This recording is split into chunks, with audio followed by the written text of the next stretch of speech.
บายดีทุกคนสบายดี มันเกิดอะไรขึ้นที่เวียงจันทร์ทำไมถูกปั๊มเป็นอย่างปั๊มถูกบอลคือรถหลายแท้ปั๊มน้ำมัน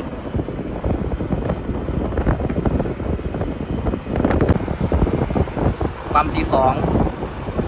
งคนกันหลายคือเก่ารถหลายเขามาใส่น้ำมันทุกคนว่าเป็นอย่างรถคือหลายเขามาใส่น้ำมันเดี๋ยวท้ายคลิปสิบอกเด้อทุกคนตอนนี้รถต่อแถวกันใส่น้ำมันอยู่ฝั่งนั้นเดี๋ยวสิพาไปเบิ่งอีกปั๊ม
ถูก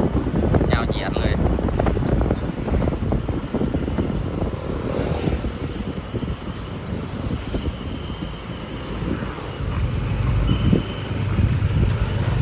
ทุกคน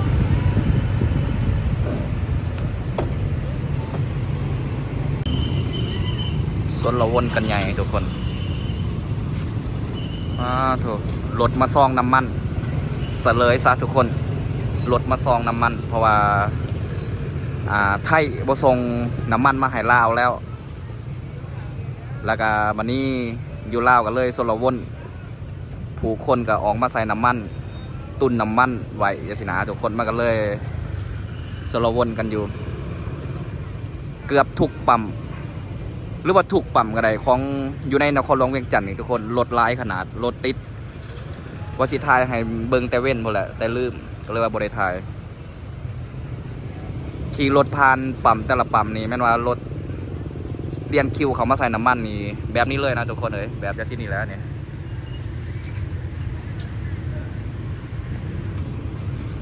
ทุก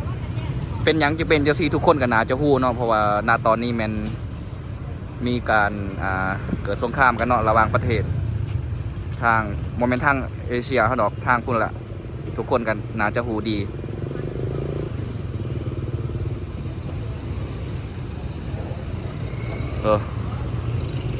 ฝั่งนั้นกับฝั่งนั้นกำลัง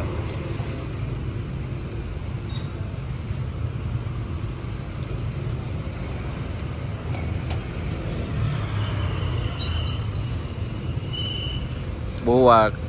คันหนึ่งเขาให้ใส่ได้จักรลิตรเนาะ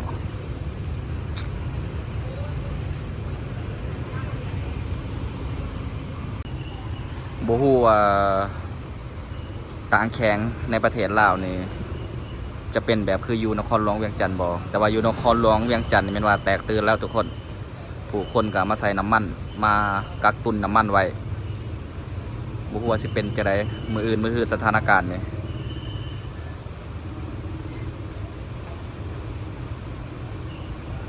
คือเห็นตอนปีกายปีซื่นทุกคนแบบนี้แหละไปส่องน้ำมันอยู่ปั๊มใดกับบ่มีเหตุการณ์นี้มันเคยเกิดขึ้นแล้วเทื่อนึงทุกคนปีกาย2 ปีหลังเกิดขึ้นแล้วเทื่อนึงมาส่วนนี้อีก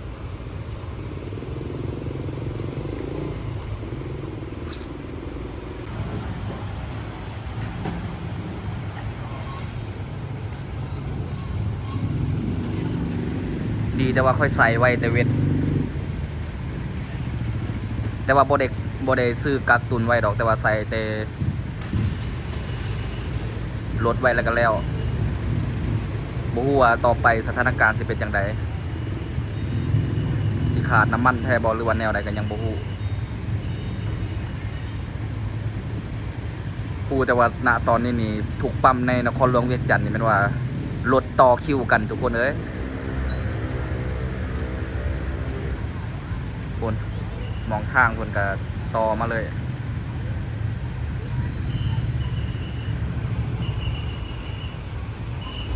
อ้าวสู้ๆประเทศลาว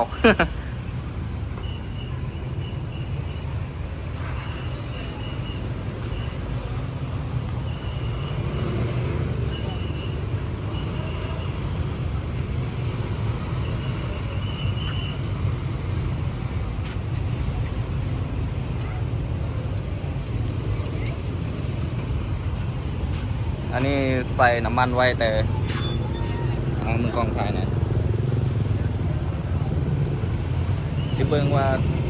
เขาใส่น้ำมันแต่เว้น100,000กีบ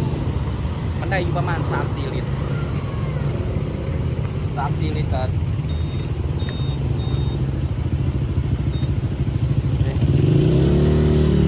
ประมาณ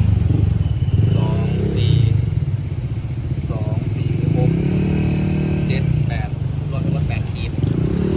แต่ว่าได้ทิศหนึ่งกูได้ทิศหนึ่งกับมือหนึ่งเฉพาะรถคันนี้มันกับบริเปลืองเพราะว่าใส่ตัวหนึ่งประมาณ 3-4 เบิ่งสถานการณ์เบิ่งบรรยากาศเด้อ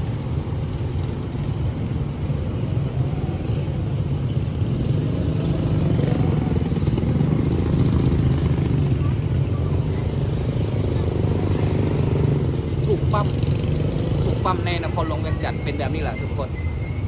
มือเว้นคือกันมือเว้นกับเต็มอัญญะมาตอนคำนี่แห้งบุญเลยรถกระติดอีกฟุตบอลโซโลวนกันอยู่ติดตามเบิ้งมือทุกคนมันสิเป็นยังไงสถานการณ์ว่าน้ำมันสิขาดแท้บ่หรือว่าซื้อน้ำมันได้อยู่บ่หรือว่ายังสามารถใส่น้ำมันรถปกติอยู่บ่ทุกคนติดตามเบิ่งสถานการณ์อื่นทุกคนคลิปนี้ก็เสียไว้ซ้ำนี้แหละเจอกันใหม่บายดีทุกคน